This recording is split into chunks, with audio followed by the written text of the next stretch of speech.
پھر اللہ نے غزوہ بدر کا بیان کیا کہ اللہ نے تمہاری مدد کی اس وقت کہ اللہ نے دشمن تمہاری نگاہوں میں تمہیں تھوڑا کر کے دکھایا اور تمہیں دشمن کی نگاہوں میں بڑھا کے دکھایا. حالانکہ ادھر 313 تھے اور سامنے 1000 تھے. 2 ہجری میں ہوئی نا غزوہ بدر. غزوہ بدر کا جو واقعہ ہے نا وہ ایسے ہوا کہ رسول اللہ صلی اللہ علیہ وسلم جب مکہ سے ہجرت کر کے مدینہ تشریف لے گئے تو ظاہر ہے قتل کرنے کا ارادہ کیا تھا مکہ والوں نے, تو آپ صلی اللہ علیہ وسلم کو مکہ چھوڑنا پڑا. تو مکہ ایک الگ ریاست تھی, مدینہ ایک الگ ریاست.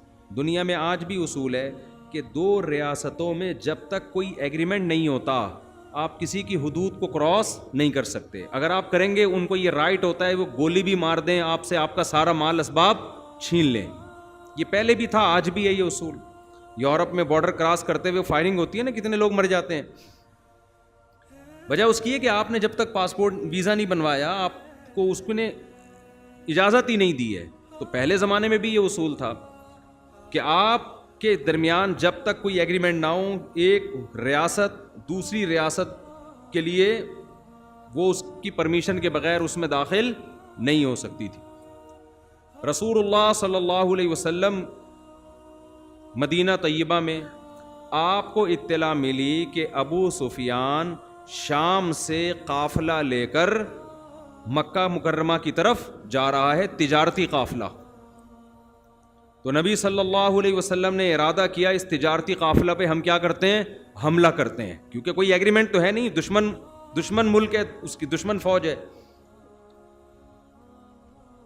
تو آپ صلی اللہ علیہ وسلم نے صحابہ کو تیار کیا کہ اطلاع مل گئی کہ بھائی ہم نے کیا کرنا ہے, اس قافلے پہ گوریلا وار کرنی ہے اور یہ ہم نے اپنے قبضے میں لے لینا ہے. کیونکہ مجبور کس نے کیا تھا ان حالات پر, جو معاشی تنگی کا مسلمان شکار تھے. اس تنگی کا شکار کرنے والے کون تھے, اس میں مبتلا کرنے والے کون تھے, مکہ والے تھے نا. آج بہت سے لبرل لوگ اس واقعے پر اعتراض کرتے ہیں کہ یہ کیا بات ہے بھائی, تجارتی قافلہ جا رہا تھا تو جانے دیتے, اس پہ شب خون مارنے کی کوشش کیوں کی, اس کو چھیننے کی کوشش کیوں کی. تو سوال یہ پیدا ہوتا ہے کہ آج آپ کسی ملک کے بارڈر میں جاؤ نا, اس ملک کی آرمی کو وہ پوچھے گی آپ سے بھائی کوئی کارڈ ہے, آپ کا کوئی کارڈ نہیں ہے. پھر ان سے بولو کہ آپ حقوق انسانی ہیومن رائٹس کا خیال کرتے ہوئے اس کو پروٹوکول دے کے تمیز سے کیا کر دو, رخصت کر دو. ایسا کہیں بھی نہیں ہوتا کیونکہ یہ جنگ سمجھی جاتی ہے. اور پھر ان حالات پر مجبور کس نے کیا, مشرکین مکہ نے.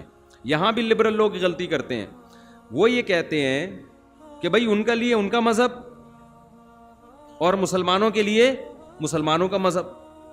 تو ہم بھی تو یہی کہتے ہیں, رسول اللہ صلی اللہ علیہ وسلم نے مکہ میں 13 سال کوئی ڈنڈے کے زور پہ تھوڑی کسی کو اسلام کی دعوت دی ہے. آپ نے بتایا بھائی یہ راستہ غلط ہے. تو لبرلزم کا تقاضا یہ تھا کہ وہ کہتے بھائی جس نے ان کو فالو کرنا ہے ان کو فالو کرے, جس نے ہمارے بتوں کو فالو کرنا ہے وہ ہمارے بتوں کو فالو کرے. لیکن انہوں نے ایسا نہیں, انہوں نے قتل کی دھمکیاں دیں. حضرت ابو طالب جو اگرچہ غیر مسلم تھے لیکن آپ صلی اللہ علیہ وسلم کا ایک چچا ہونے کی وجہ سے دفاع کرتے رہے, تو حضرت ابو طالب کا خیال کرتے ہوئے انہوں نے نبی کو قتل نہیں کیا. بالآخر ایک وقت آیا کہ انہوں نے یعنی مشرکین مکہ نے کہا کہ اب کسی بھی صورت میں ہم آپ کو قتل کریں گے. تو یہ ظلم کس کی طرف سے تھا, مشرکین مکہ کی طرف سے تھا. پھر صحابہ پہ ظلم ہوا, ان سب کو ہجرت کرنی پڑی. یہ بالکل ایسے ہی ہے جیسے فرعون نے موسیٰ علیہ السلام سے کہا تھا کہ آپ مجھے دین کی دعوت دے رہے ہو, میں نے آپ کو اپنے گھر میں پال پوس کے بڑا کیا ہے, میرے آپ پر احسانات ہیں.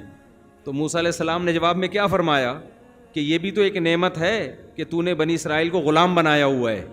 کیا مطلب کہ اگر تو بنی اسرائیل کو غلام نہ بناتا, اس کے بچوں کو قتل نہ کرتا, تو میری ماں مجھے کبھی صندوق میں ڈالنے پر مجبور نہ ہوتی اور نہ میں تیرے محل میں آتا اور نہ تیرے محل میں تربیت پاتا. یہ جو تربیت پر میں مجبور ہوا ہوں کہ تیرے محل میں پلوں بڑھوں, تو یہ بھی تو تیری حرکتوں کی وجہ سے ہوا ہوں. اس کی مثال ایسے جیسے آپ کسی کو گرفتار کر کے جیل میں ڈال دیں اور روٹی کھلا رہے ہیں صبح شام, اور 1 سال کے بعد آپ کو بولیں کہ میں نے تجھ پر کتنا احسان کیا کہ میں نے تجھے صبح شام 2 پراٹھے کھلائے ملائی کے ساتھ. تو اگلا کہے گا یہ مجبور جو میں تیرے ٹکڑوں پہ مجبور ہوا نا, یہ مجبور کس نے کیا ہے؟ تو نے کیا, ورنہ میرے دونوں ہاتھ دونوں پاؤں سلامت تھے, میں اپنے خرچے پہ کھا سکتا تھا. تو یہ تیرا احسان نہیں ہے, تیرا ظلم ہے جو تو نے مجھے جیل میں ڈال دیا. اب وہاں پراٹھے کھلا کے کیا کہہ رہے کہ میں تجھے کیا کھلا رہا ہوں؟ پراٹھے بھی کھلا رہا ہوں اور پراٹھے کے ساتھ ملائی بھی کھلا رہا ہوں. تو بعض لوگ کیا کرتے ہیں, ظلم کر کے آپ کو مجبور کر دیتے ہیں اور پھر کچھ احسان کر رہے ہوتے ہیں. جیسے بڑا بھائی, سارے بڑے بھائی ایسے نہیں ہوتے, چھوٹے یتیم بھائی یا یتیم بہن کی وراثت پہ قبضہ کر کے ان کو عید بقرعید پہ کپڑے بنا کے دے رہے ہوتے ہیں, اور پھر کہہ رہے ہوتے ہیں دیکھو ہم کتنے اچھے ہیں, ہم تمہارے اسکول کی فیسیں بھی دیتے ہیں, اور کوئی مسئلہ ہو تو ہمیں بتانا ہے, ٹھیک ہے. تو بھائی تو جو ان پہ خرچ کر رہا ہے یہ اپنے باپ کے پیسوں سے تھوڑی کر رہا ہے, ان کے پیسوں سے کر رہا ہے. تو یہ بڑے ڈرامے دنیا میں ہو رہے ہیں. خیر, تو رسول اللہ صلی اللہ علیہ وسلم نے ارادہ کیا. دیکھو یہاں بھی نبی اسباب اختیار کر رہے ہیں, یہ بھی چیز سمجھنے کی ہے. آپ نے یہ نہیں فرمایا کہ نہیں ہم مدینہ میں آرام سے بیٹھے رہتے ہیں, کوئی قافلہ جا رہا ہے تو جانے دو, چلو ہمارے اخلاق سے وہ اتنے متاثر ہوں گے, ان کو پتہ چلے گا کہ قافلہ گزر گیا اور پھر بھی مسلمانوں نے کچھ بھی نہیں کہا, اتنا اچھا امیج ہمارا جائے گا. بھائی آپ کا امیج جتنا بھی اچھا جائے, ادھر مدینہ میں لوگ بھوک سے مریں گے. جو حالت کر کے رکھی ہوئی ہے, یہ بیچارے گھروں کو چھوڑ کر آئے ہیں جو مہاجر صحابہ ہیں, قسمہ پرسی میں ان سے ان کا مال چھین لیا گیا, ان کے بچوں کو ان سے جدا کر دیا گیا. تو اللہ سے دعائیں مانگیں, لیکن جہاں اسباب کا موقع ملے وہاں اسباب ترک نہیں کرنا ہے. تو آپ نے حکم دیا بھائی تیاری کرو, حکم دیا کیا کرنا ہے, تیاری کرو. ہم نے حملہ کرنا ہے. یہ جو تجارتی قافلہ جا رہا ہے 313 یا 312 افراد کو لے کر, چونکہ وہ قافلہ تو بہت بڑا تھا مگر ظاہر ہے وہ جنگ کے لیے تو نہیں جا رہا تھا, وہ تو تجارت کے لیے تھا. تو آپ صلی اللہ علیہ وسلم کا خیال یہ تھا کہ 313 افراد ہمارے لیے اس پر حملہ کرنے کے لیے بہت ہیں. کوئی فوج تھوڑی ہے, کوئی آرمی تھوڑی ہے لڑنے کے لیے جو آ رہی ہے. تو آپ نے اس چیز کو سیکرٹ رکھا کہ بھائی ان کو پتہ نہ چلے, اور ہم جا کے حملہ کرتے ہیں اور ان سے تجارتی مال چھین لیتے ہیں. لیکن اللہ کچھ اور ہی چاہتا تھا. اللہ یہ چاہتا تھا یہ بڑی جنگ ہو. یہ کیا ہو؟ بڑی جنگ. اگر پہلے سے یہ پتہ چل جاتا نا کہ ابو جہل مکہ سے 1000 کا لشکر لے کر آ جائے گا, تو آپ صلی اللہ علیہ وسلم پھر ارادہ نہ کرتے. کیوں؟ یہ بھی سمجھنے کی بات ہے. اسلام نے ہمیں جنگ میں بھی اسباب اختیار کرنے کا حکم دیا ہے. اپنے سے کئی گنا زیادہ طاقتور سے ہمیں پنگا لینے کی اجازت اسلام نے نہیں دی ہے. یہ اس لیے کہہ رہا ہوں, آج بہت سے نوجوان سر پھرے, وہ بس یہ کہتے ہیں اڑ جاؤ, پھاڑ دو, پھوڑ دو, توڑ دو, یہ کر دو, اللہ کی مدد آئے گی, 313,000 پہ غالب آ سکتے ہیں تو ہم نہیں آ سکتے. وہ بھائی وہ تو اللہ نے کر دیا تھا, ورنہ انہی جو آیتیں ہم نے آج پڑھی ہیں نا انہی میں آیا ہے کہ اے ایمان والو, ان یکم منکم مئۃ یغلبوا مئتین, میرا وعدہ ہے کہ 100 ہوگے تو 200 پہ غالب کروں گا, 1000 ہوگے تو 2000 پہ غالب کروں گا. کیا مطلب؟ اس سے کم میں میرا وعدہ نہیں ہے. آدھا کام اسباب سے ہوگا, آدھا تمہاری ایمانی طاقت سے ہوگا. اگر آدھے سے بھی کم ہو پھر اللہ کی طرف سے کوئی ذمہ داری نہیں ہے, پھر شکست بھی ہو سکتی ہے. اسی لیے تمام فقہا کا اتفاق ہے کہ آپ اگر خود کسی ملک پہ کسی دشمن پہ اٹیک کر رہے ہیں تو یہ آپ کے لیے شرعاً اس وقت تک جائز نہیں ہے جب تک آپ کے پاس ان کی طاقت کی نسبت کم سے کم آدھی طاقت نہ ہو. آدھی سے کم ہے تو پھر آپ کو پنگا لینے کی اجازت نہیں ہے, کیونکہ آپ پھر خودکشی کہلائے گی. یہ نہیں, یہی بات میرا خیال ہے. اس کی مثال ویسے بھی ہے نا, 10 آدمی آپ سے لڑنے کے لیے آ رہے ہیں, آپ نے کہا نعرہ تکبیر لگا کے میں سب سے لڑوں گا. فلم میں تو لڑ لو گے آپ, فلم میں پاکستانی فلم ہوگی تو 20 سے بھی لڑ لو گے, انڈیا کی ہوگی تو 10 سے لڑ لو گے, انگریزوں کی ہوگی تو 2-4 سے زیادہ سے. لوگ کہتے ہیں نا, ہم بھی بچپن میں اللہ معاف فرمائے دیکھی تھی, توبہ کر لی تھی, تو اس میں دکھاتے تھے, پاکستانی میں دکھاتے تھے کہ دشمن وہاں کھڑا ہے, مکہ آپ نے یہاں سے مارا تو وہیں سے گر گیا جا کے نا, اور 25-30 آدمی اور لڑک گئے. انڈیا میں تھوڑا اور ریئلٹی دکھاتے تھے اور انگریزوں میں تھوڑا اور زیادہ دکھاتے تھے. تو یہ فلموں میں تو بہت ہوتا ہے اس طرح, لیکن گراؤنڈ ریئلٹی کو دیکھ کر جو اسلام نے حکم دیا ہے کہ آپ کو حکومت کے خلاف بغاوت کی بھی اجازت نہیں ہے جب تک کہ آپ کے پاس اسباب کی دنیا میں اتنی پاور نہ ہو کہ اسباب کی دنیا میں آپ کو غالب گمان ہو کہ ہم اس پہ قبضہ کر لیں گے. پہلی شرط. دوسری شرط, کہ قبضہ کر کے اس ظلم کو ختم بھی کر دیں گے. اتنی افرادی قوت ہمارے پاس ہے کہ وہ نظام کو کنٹرول بھی کر لیں گے. ورنہ ایسا نہ ہو کہ آپ نے قبضہ کیا اور اس کے بعد آپ کے پاس ملک سنبھالنے کے لیے لوگ ہیں نہیں, اور اس کا فائدہ اٹھا کے کسی ملک دشمن نے آپ پر حملہ کر دیا. یہ ایسا ہی ہے جیسے آپ نے ایک پھل کاٹا, نیچے ٹوکری آپ کے دشمن نے رکھی ہوئی ہے, وہ کاٹا اور وہ پھل لے کے نکل لیا. تو اسلامی ملکوں میں یہ بھی بڑا مسئلہ ہے. بہت سے لوگ بغاوت کی باتیں کرتے ہیں. بھائی آپ نے اگر اسلامی ملکوں میں آج بغاوت کی, رزلٹ آپ کے حق میں نہیں آئے گا, بلکہ رزلٹ کوئی اسلام دشمن قوتیں اٹھائیں گی, اس کا فائدہ ان کو فائدہ ہو جائے گا, اس کا آپ کو نہیں ہوگا فائدہ. تو یہ تمام گراؤنڈ ریئلٹی کو شریعت نے سامنے رکھنے کا حکم دیا ہے. یہ بار بار میں اس لیے وضاحت کر رہا ہوں کہ غزوہ بدر کے واقعے میں لوگ کہتے ہیں یار وہ بھی تو صرف 313 تھے اور ان کے پاس تو اسلحہ بھی نہیں تھا, جب وہ 1000 پہ غالب آ سکتے ہیں تو ہم کیوں نہیں آ سکتے. تو وہ نبی نے کا ارادہ لڑائی کا نہیں تھا. نبی کا ارادہ کیا تھا؟ اس تجارتی قافلے پہ حملہ کرنے کا. لیکن اللہ نے خود قرآن میں کہا کہ ہم کچھ اور چاہتے تھے. ہم چاہتے تھے اسلام کا ایک معجزہ دنیا کے سامنے ظاہر ہو جائے اور صحابہ کو موٹیویشن ملے کہ کتنے کمزور تھے, اللہ نے تمہارے نہ چاہتے ہوئے بھی تمہیں بہت بڑی طاقتور جماعت سے لڑا کے تمہیں فتح دے دی ہے. تو صحابہ کا جذبہ اس سے کیا ہو گیا؟ بڑھ گیا. تو اب ہوا یہ کہ ابو سفیان کو پتہ چل گیا کہیں سے کہ بھئی یہ قافلہ جو ہے نبی صلی اللہ علیہ وسلم 313 کہیں مخبریاں پہلے بھی ہوتی تھی, آج بھی ہوتی ہیں, ادھر کی ادھر کی, یہ چلتا ہے. کہیں سے مخبری ہو گئی. ابو سفیان نے فوراً مکہ مکرمہ میں ابو جہل کے پاس قاصد بھیجا اور کہا کہ بھائی ہمارا تجارتی قافلہ آ رہا ہے, کروڑوں روپے کا, اربوں روپے کا مال ہے, اور محمد صلی اللہ علیہ وسلم نے اپنے ساتھیوں سمیت اس قافلے پہ حملہ کرنے کا ارادہ کیا ہے, فوراً ہماری مدد کے لیے پہنچو. سمجھتے ہیں؟ ادھر ابو جہل نے تیاری شروع کر دی. بڑے بڑے جو عرب کے سردار تھے نا, انہوں نے بھی تیاری شروع کر دی. کچھ سردار ایسے تھے جن کو یہ تھا کہ اس جنگ میں ہم پٹ بھی سکتے ہیں طبیعت سے ٹھیک ہے نا, کیونکہ وہ نبی کو 13 سال دیکھ چکے تھے. دل میں ان کا یہ تھا کہ یہ انہوں نے زندگی بھر کبھی جھوٹ نہیں بولا, یہ سچے نبی ہیں. لیکن قوم پرستی اور باپ دادا کی اندھی تقلید کی وجہ سے آپ پر ایمان نہیں لائے. تو وہ چاہ رہے تھے کہ ہم نہ جائیں. 3 مشہور سرداروں کے نام آتے ہیں. یہ 3 بڑے سردار تھے, تو ان کا پروگرام بنا کہ ہم پتلی گلی سے نکل لیتے ہیں. ابو جہل نے سب سے بڑا اس میں کردار کیا. سب کو جا کے غیرت کے تانے دیے, تم لوگ غیرت نہیں ہے, قوم کا کس کے لیے لڑنے کا جذبہ نہیں ہے. اس طرح کے تانے دے کے نا سب کو جنگ کے لیے تیار کیے. ادھر یہ ہوا کہ جب ابو سفیان کو پتہ چلا نا کہ یہ نبی نے ارادہ کر لیا ہے, تو اس نے راستہ تبدیل کر دیا. راستہ تبدیل کر کے وہ بخیر و عافیت کہاں پہنچ گیا؟ مکہ.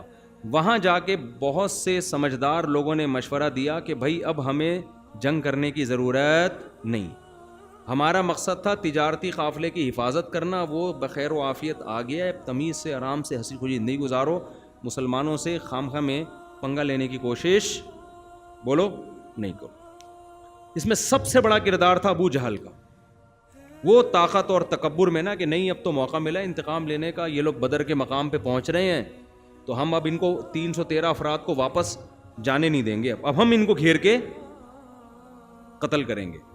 تو 1000 کا لشکر لے کے بہت سے لوگوں کو اس نے نا پن کر کے, جو پیچھے رہنا چاہتے تھے, عرب کے بڑے سردار تھے, ان کو ڈر تھا. ایک تو ان میں ایسا تھا جس کے بارے میں اس کے غلام نے اس کو بتایا کہ میں نے نبی صلی اللہ علیہ وسلم سے سنا ہے کہ تو نبی کے ہاتھوں قتل ہوگا. اس کو نا یہ پیشگوئی کھا رہی تھی کہ یار یہ میرے غلام نے پیشگوئی کی ہے کہ اس نے نبی سے سنا ہے, اور محمد صلی اللہ علیہ وسلم نے آج تک جھوٹ نہیں بولا. تو اس کو اپنی موت نظر آ رہی تھی. خیر یہ لوگ نکلے ہیں. تو اب کیا ہوا ہے کہ یہ بدر کے مقام پہ پہنچ گئے. اب صحابہ کے پاس واپسی کا آپشن ختم, اب تو جا ہی نہیں سکتے واپس. اب سوائے اس کے کہ اس سے لڑیں, اس لشکر سے جو تعداد میں زیادہ, اسلحے میں زیادہ, تو اسباب کی دنیا میں ممکن نہیں تھا. لہذا نبی صلی اللہ علیہ وسلم نے صحابہ کرام کو جمع کر کے ان کے سامنے آپ نے خطاب کیا. تو زید ابن ارقم رضی اللہ تعالیٰ عنہ نے وہ انصاری صحابی تھے, حالانکہ مہاجر نہیں تھے, انہوں نے عرض کیا یا رسول اللہ ہم بنی اسرائیل، کیونکہ مسئلہ یہ ہے نا کہ بہت تھوڑے سے ہیں، اسلحہ بھی نہیں ہے، تو کیسے لڑیں؟ یہ تو پوری تیاری کے ساتھ آئے ہوئے ہیں، عملاً تو ممکن نہیں ہے، لیکن آپ کے پاس اب کوئی آپشن بھی نہیں ہے۔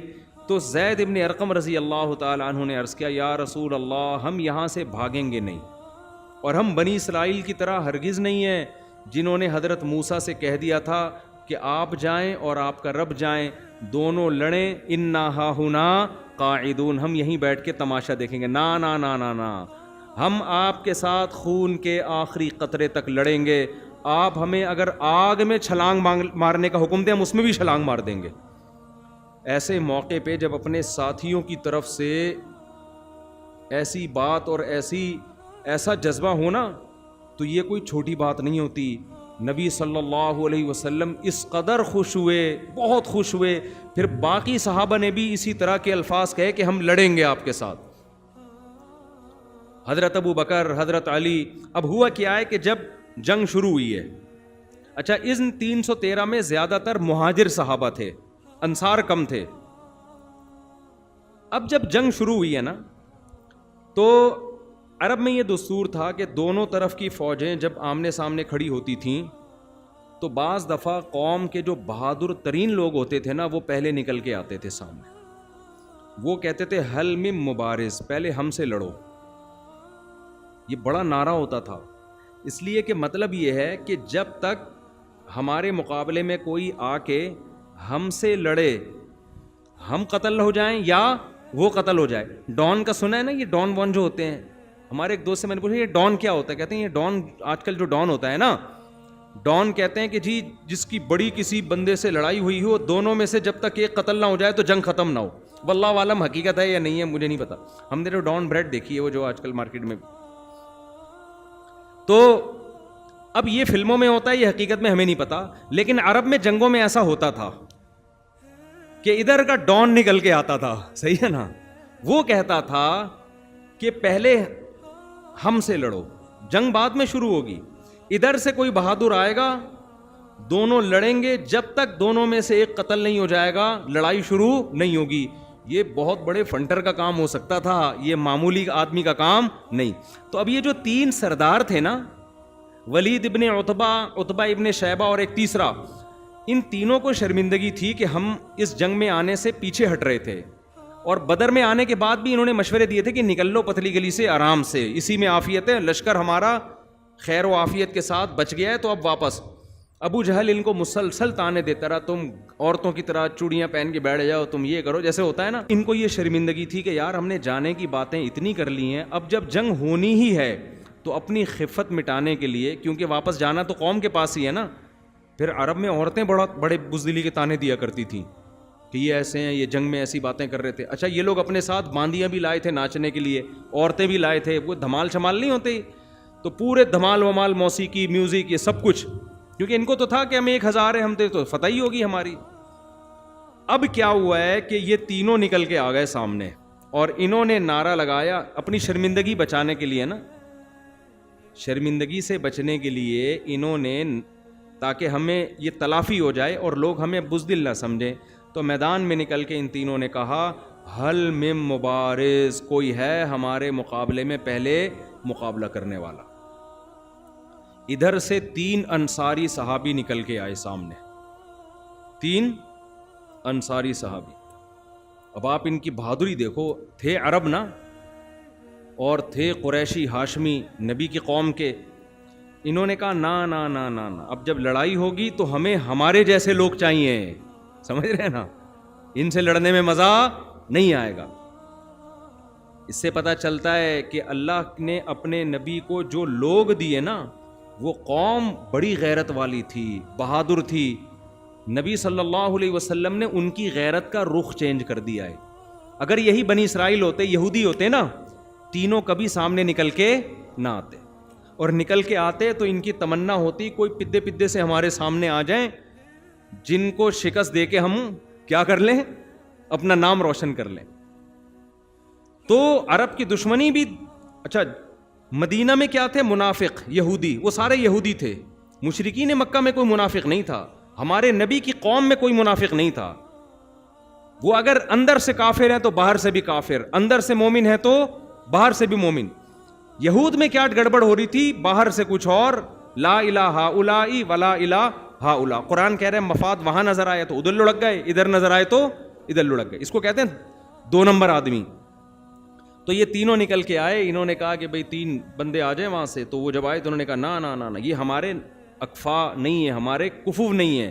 تو پھر رسول اللہ صلی اللہ علیہ وسلم نے حضرت ابو عبیدہ, یہ بھی قریشی ہاشمی, حضرت جعفر طیار رضی اللہ تعالی عنہ, یہ بھی قریشی ہاشمی, اور آپ نے حضرت علی رضی اللہ تعالی عنہ, حضرت علی بھی نبی کے چچا زاد اور حضرت جعفر طیار بھی نبی کے چچا زاد, اور حضرت ابو عبیدہ بھی نبی کے رشتہ دار, چچا زاد تو نہیں لیکن اسی قوم کے. تو ان تینوں نے دیکھ کر کہا کہ نام اکفاؤنا, ہاں ہاں یہ ہمارے کیا ہیں, ہمارے جوڑ کے ہیں, ان سے لڑائی میں مزہ آئے گا. جب لڑائی شروع ہوئی ہے تو حضرت علی اور حضرت حمزہ نے ان 2 کا انا للہ کر دیا, ان 2 کو قتل کر دی. انا للہ تو نہیں کہنا چاہیے کافروں کے لیے, ان 2 کو جان سے مار دیا. لڑائی ہوئی, وہ یہ دونوں غالب آ گئے. لیکن حضرت ابو عبیدہ بن جراح رضی اللہ تعالیٰ عنہ کا جس سے مقابلہ ہوا تو اس نے حضرت ابو عبیدہ بن جراح کی ٹانگ پہ اتنی زور سے تلوار ماری کہ وہ ٹانگ آپ کی شہید ہو گئی, کٹ گئی, اور آپ کو میدان جنگ سے لایا گیا. لیکن پھر ان دونوں صحابی نے حملہ کر کے اس کو بھی قتل کر دیا. تو بعد میں حضرت ابو عبیدہ رضی اللہ عنہ زخم کی تاب نہ لا سکے اور آپ کی شہادت ہو گئی. تو ادھر سے ایک, ادھر سے تینوں. اس کے بعد ایک لڑائی شروع ہوئی ہے.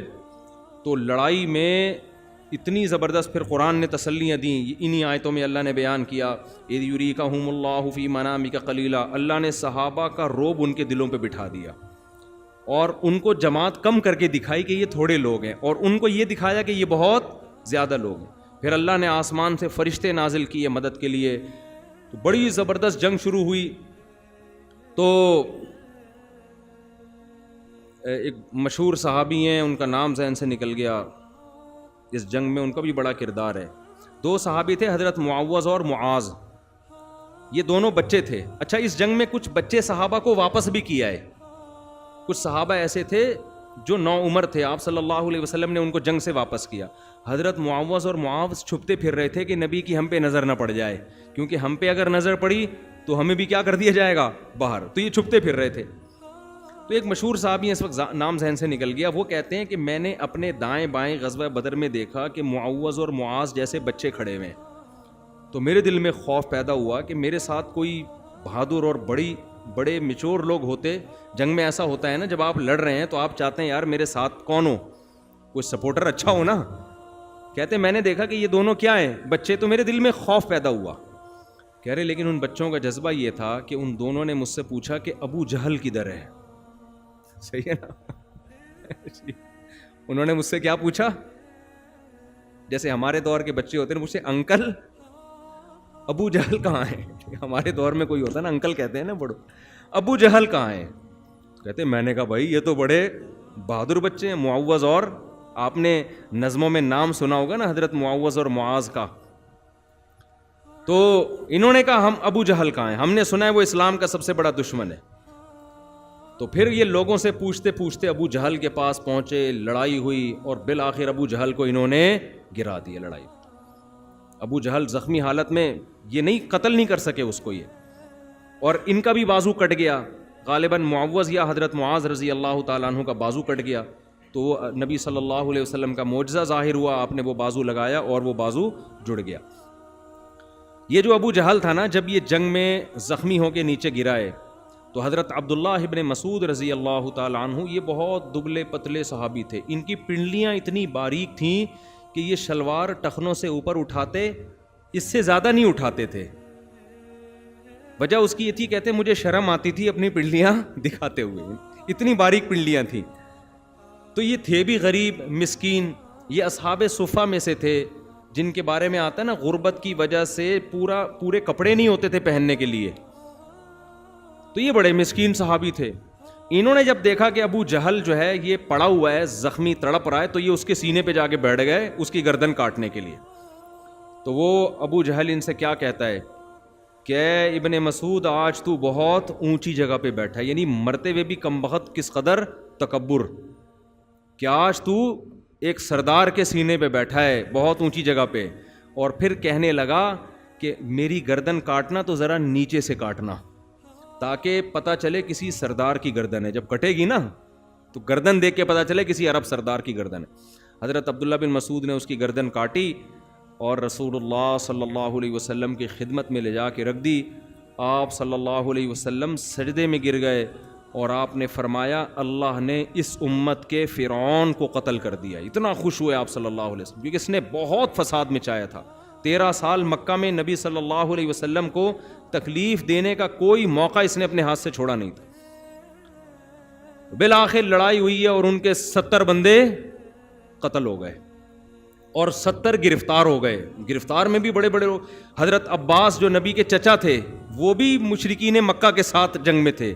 دیکھو چچا بھتیجوں کی لڑائی ہو رہی ہے, کزنوں کی لڑائی ہو رہی ہے. اس سے پتہ چلتا ہے اسلام قوم پرستی کے حق میں بالکل بھی نہیں ہے. اگر ہمارے نبی نے عربوں کی خاطر یہ جنگ کی ہوتی, عربیت کو دنیا میں پھیلانے کے لیے, عربوں کی حکومت کو قائم کرنے کے لیے, عرب کو دنیا کا بڑا بنانے کے لیے, تو آپ کی تلوار سب سے پہلے عرب کے خلاف نہ اٹھتی. آپ کی تلوار سب سے پہلے عربوں کے خلاف, پھر عربوں میں بھی قریشیوں کے خلاف جو عربوں میں سب سے افضل, پھر قریشیوں میں بھی ہاشمی کے خلاف جو آپ کی قوم کے لوگ تھے, آپ کے چچا زاد, آپ کے چچا, آپ کے رشتہ دار. اور آج ہماری جنگ ہوتی کس کے نام پہ ہے؟ قوم پرستی کے نام پہ. آپ پنجابی ہو, آپ پٹھان ہو, آپ مہاجر ہو, آپ سرائکی ہو, اللہ کی قسم قیامت میں اللہ کو ان ناموں سے کوئی دلچسپی نہیں ہے. ہمارے ایک دوست تھے, میں نے ان سے کہا آپ کی قوم میں ایک بری رسم ہے, یہ چھوڑ دو. وہ عالم بھی تھے, میرے شاگرد تھے. میں نے کہا یار جا کے اپنی قوم کو سمجھاؤ یہ اس رسم سے. ارے بھائی فن والے بیٹھے ہوئے ہیں, خیریت سے ہیں, طبیعت ٹھیک ہے آپ کی؟ تو میں نے ان سے کہا کہ ہمارے بچے نا دیکھ رہے ہوتے ہیں یہ بیٹھ کے, جب موقع ملتا ہے فن لے کے بیٹھ جاتے ہیں بچے. تو ان کو میں نے ویڈیو بنا کے دیکھی بھیجی فن والوں کو. میں نے کہا یار یہ دیکھو ہمارے بچے کیا کر رہے ہیں. تو مجھے خوشی اس پر ہوتی ہے, چلو وہ بیہودہ پرینک نہیں دیکھ رہے نا. اس زمانے میں نا بچہ اگر آپ کا سگریٹ پی رہا ہے شکر ادا کرو کہ چرس نہیں پی رہا. یہ ایسا زمانہ ہے, صحیح بتا دوں میں. لوگ اس پہ کہہ رہے ہو تو ہمارا بچہ سگریٹ پی رہا ہے, بھائی چرس نہیں پی رہا, اس پہ شکر ادا کرو. ارطغرل ڈرامہ دیکھ رہا ہے اس پہ, تو یہ نہیں کہ ڈرامہ دیکھ رہا ہے, یہ دیکھو کہ کوئی فلم نہیں دیکھ رہا. تو یہ دور ایسا فتنے کا دور ہے, تو ہم اس پہ خوش ہوتے ہیں. چلو یار کوئی ایسی چیز دیکھ رہے ہیں. خیر کیا عرض کر رہا تھا میں, ابے کیا بات چل رہی تھی, اتنا قومیت کی. میں جلدی سے وہ بتا دوں نا. وہ میں نے ان سے کہا کہ دیکھو تمہاری قوم میں یہ رسم ہے, آپ عالم ہو, آپ ان کو جا کے سمجھاؤ. انہوں نے کہا استاد جی ہماری قوم میں یہ ہے, ہم کیا کریں, یہ تو ہمارا قوم ہی ہے, تو باپ دادا سے چلی آ رہی ہے, اور یہ ہم نہیں چھوڑ سکتے. میں نے کہا ٹھیک ہے. پھر قیامت کے دن جب اللہ تعالیٰ تم سے پوچھے کہ میں نے قرآن میں حکم تو یہ دیا تھا, تم اس کے خلاف کیوں چلے, تو کہہ دینا اللہ میں چونکہ مہاجر تھا تو اس لیے اس میں ہمارے ہاں ایسا نہیں تھا, یا اللہ میں پٹھان تھا تو پٹھانوں میں ایسا نہیں ہوتا, یا اللہ میں پنجابی تھا تو چونکہ پنجابیوں میں ایسا نہیں ہوتا. تو اللہ اگر کہتے ہو اچھا چلو پنجابیوں کے لیے یہ آیت نہیں نازل ہوئی تھی, پٹھانوں کے لیے نہیں ہوئی تھی, یہ مہاجروں کے لیے سرائکیوں کے لیے نہیں ہوئی تھی, یہ آیتیں تو بس ویسے ہی میں نے نازل کر دی تھیں, اس سے یہ والی قوم خارج تھی. تو اگر اللہ آپ کی اس دلیل سے مطمئن ہو جائے تو بہت زبردست بات ہے یار, یہ تو بڑی خوشی ہوگی پھر ہمیں. اور اگر اللہ ان نعروں سے متاثر نہیں ہوتا تو میں نے کہا بھائی اپنی قوم کو رکھو ایک طرف. اللہ کیا ہے, دیکھو قوم سے محبت ہونا برا نہیں ہے. انسان کو جب اپنا ہم زبان ہم قوم کہیں ملتا ہے تو ایک خوشی ہوتی ہے, یہ تو نیچرل ہے. لیکن قوم پرستی میں اپنی قوم کی ظلم میں حمایت کرنا اور دوسری قوم کی حق میں بھی مخالفت کرنا, یہ اللہ کو عمل پسند نہیں ہے. باقی قوم سے محبت ہونا ہی تو نیچرل ہے. خیر, تو نبی کی تلوار سب سے پہلے کس کے خلاف چلی بدر میں؟ اپنی قوم کے خلاف. تو 70 بندے پکڑے گئے اور 70 کیا ہو گئے؟ قتل ہو. یہ ایسا کام ہو گیا جس کی توقع بالکل بھی نہیں تھی کہ یہ کیا ہو گیا. نبی صلی اللہ علیہ وسلم تو وہ جب 313 کو میدان میں لائے ہیں نا, تو اس دوران مسلسل دعاؤں میں مشغول رہے آپ صلی اللہ علیہ وسلم, کیونکہ اس جنگ میں شکست کا بھی اسباب کی دنیا میں امکان بہت تھا نا, اسباب کی دنیا میں. تو صحابہ کرام نے اس بات کا بڑا خیال کیا کہ رسول اللہ صلی اللہ علیہ وسلم کی جان کی ہم حفاظت کریں. ایسا نہ ہو کہ آپ کو کوئی شہید کر دے. تو صحابہ نے باقاعدہ پہرے دیے, نبی کے لیے خیمہ بنایا کہ آپ کے قریب کوئی نہ آئے یہاں. تو آپ صلی اللہ علیہ وسلم نے بخاری کی حدیث کے مطابق آپ نے دعا کیا مانگی اس دوران, اے اللہ یہ تھوڑے سے لوگ ہیں, اگر یہ قتل ہو گئے, شہید ہو گئے, لم تعبد, پھر قیامت تک زمین پر تیری عبادت نہیں ہوگی, کیونکہ میں آخری نبی ہوں اور یہ آخری جماعت ہے اور یہ پوری کریم ہے جو میں لے کر آ گیا ہوں. حالانکہ اللہ نے مدد اور نصرت کے وعدے کیے تھے, لیکن پھر بھی رسول اللہ صلی اللہ علیہ وسلم نے اللہ کے سامنے عاجزی اور انکساری کی. علماء کہتے ہیں اللہ نے جتنے بھی وعدے کیے ہوں, ہمیں اللہ کے سامنے فقیر ہی بننے کا حکم ہے. تو نبی نے روتے رہے سردے میں, اے اللہ اگر یہ جماعت شہید ہو گئی تو پھر قیامت تک تیری زمین پر عبادت نہیں ہوگی. تو 70 مارے گئے. جب وہ 70 مارے گئے, ان کی لاشوں کو کنویں میں ڈالا گیا, پھر آپ صلی اللہ علیہ وسلم نے ان لاشوں سے خطاب کیا, سب کا نام لیا, ایک ایک سردار کا, اور کہا کہ بتاؤ جس چیز کا اللہ نے تم سے وعدہ کیا تھا, کیا تم نے وہ اپنی آنکھوں سے دیکھ لیا؟ کیا اس کو برحق پایا؟ حضرت عمر کھڑے تھے, عرض کیا یا رسول اللہ, کیا یہ سن رہے ہیں؟ یہ تو مردے ہیں, آپ ان سے خطاب کر رہے ہیں کہ بتاؤ اللہ نے تم سے جس جہنم کا وعدہ کیا تھا وہ تم نے پا لیا ہے, دیکھ لیا؟ کہا تھا نا اللہ نے تمہیں شکست ہوگی, تم مغلوب ہوگے. اب آگے سے تو کوئی جواب نہیں آ رہا. تو حضرت عمر نے عرض کیا یا رسول اللہ, کیا یہ سن رہے ہیں؟ تو نبی نے فرمایا یہ تم سے زیادہ سن رہے ہیں, آج کے دن یہ تم سے زیادہ سن رہے ہیں. اب اس حدیث کی بیس پر بعض علماء کی رائے یہ ہے کہ مردے کیا کرتے ہیں؟ بولو, سنتے. جب آپ ان سے خطاب کرتے ہیں نا تو وہ سن رہے ہوتے ہیں. حضرت عائشہ رضی اللہ تعالی عنہا کو جب پتہ چلا کہ حضرت عمر اس حدیث کا مطلب یہ لیتے ہیں کہ مردے کیا کرتے ہیں؟ سنتے, تو حضرت عائشہ نے فرمایا اللہ عمر پہ رحم کرے, وہ نبی کی بات کا مطلب نہیں سمجھے. حضرت عائشہ نے اس حدیث کا مفہوم یہ بیان کیا کہ سننے کا مطلب میری بات سنے نہ سنے, یعنی جو سننے کا مقصد تھا وہ آج ان کو زیادہ حاصل ہو رہا ہے, یعنی ہماری تو نہیں سن رہے لیکن جو ہم کہنا چاہتے ہیں نا یہ اپنی آنکھوں سے دیکھ رہے ہیں. اب یہ اسی وجہ سے علماء کا اختلاف ہے کہ مردے سنتے ہیں کہ نہیں سنتے. بعض کہتے ہیں یہ حدیث کا یہ حدیث اپنے ظاہر پر نہیں ہے, ان کی بھی دلیل ہے. وہ کہتے ہیں قرآن میں آتا انک لا تسمع الموتى, اے نبی آپ مردوں کو نہیں سنا سکتے, ولا تسمع الصم الدعاء, اور جو بہرے ہیں ان کو سنا نہیں سکتے, اندھوں کو راستہ دکھا نہیں سکتے. تو خیر اب یہ اختلافی مسئلہ ہے, پنجاب میں دبا کے اس پہ غزوہ بدر اور غزوہ احد قائم ہوتا رہتا ہے ہر تھوڑے دنوں میں نا. میری رائے کہ نہیں سنتے, کسی بعض لوگوں کی رائے کو سنتے ہیں, تو ہمیں کیا کرنا ہے. آج کل زندہ نہیں سن رہے نا آج کل. تو اختلافی مسئلہ ہے, میری رائے کہ نہیں سنتے. میری رائے کہ قرآن کی جو آیت ہے نا فإنک لا تسمع الموتى, اے نبی آپ ان کو مردوں کو نہیں سنا سکتے. خیر اس کی پھر لوگوں نے تعویلات کی ہیں علماء نے بعض. تو جہاں سننا ثابت ہے وہاں تو ہم سننے کے قائل ہیں. علی الاطلاق کہنا کہ مردے سنتے ہیں, ہماری رائے کہ نہیں سنتے, لیکن کسی کی رائے ہے سنتے ہیں, تو اس کو شرک نہیں کہیں گے. اس لیے کہ جو یہ کہتے ہیں نا سنتے ہیں, تو وہ کہتے ہیں اللہ اپنی قدرت سے سنا دیتے ہیں ان کو, وہ مردے کو یہ طاقت نہیں دیتے, وہ کہتے ہیں اللہ سنا دیتا ہے. واللہ عالم, ان پھڈوں میں نہ پڑھیں تو بہتر ہے آپ کے لیے, سیدھا سیدھا تمیز سے زندگی گزاریں. پنجاب میں یہ بڑی قاتلانہ لڑائیاں اور ہر وقت ممبر پہ یہی, وہ حیات النبی تو ممات النبی, تو سنتے ہیں تو نہیں سنتے, یہ ایسے پڑھے ہیں کہ الامان والحفیظ.